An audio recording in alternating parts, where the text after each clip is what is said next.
Welcome. If you've ever pinned an important message in Messenger and later wondered how to find it quickly, you're in the right place. Today, I'll guide you through the updated steps to show pinned messages in any Messenger chat, so you never lose track of what matters most. Let's get started. First, open the Messenger app on your phone. Make sure you're signed in and that your app is updated to the latest version for the smoothest experience. Once you're in, look through your chat list and tap on the conversation where you've pinned messages.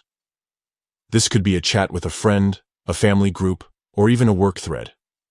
After you tap to open the chat, focus your attention at the very top of the screen. Now, tap on the person's name or their profile picture at the top of the chat window. This will open the chat settings and details for that conversation.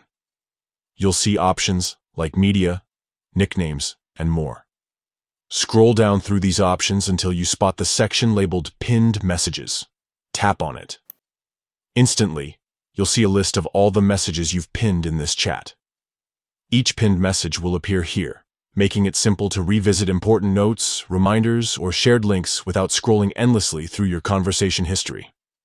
If you want to view a specific pinned message in the context of your chat, just tap on it. Messenger will take you straight to the exact spot in the conversation where that message was originally sent. This is especially handy for finding key details in busy group chats or long message threads. And that's it. With just a few taps, you can access all your pinned messages and keep your chats organized. Thanks for following along. If you found this guide helpful, consider sharing it with friends who might need a little Messenger organization too.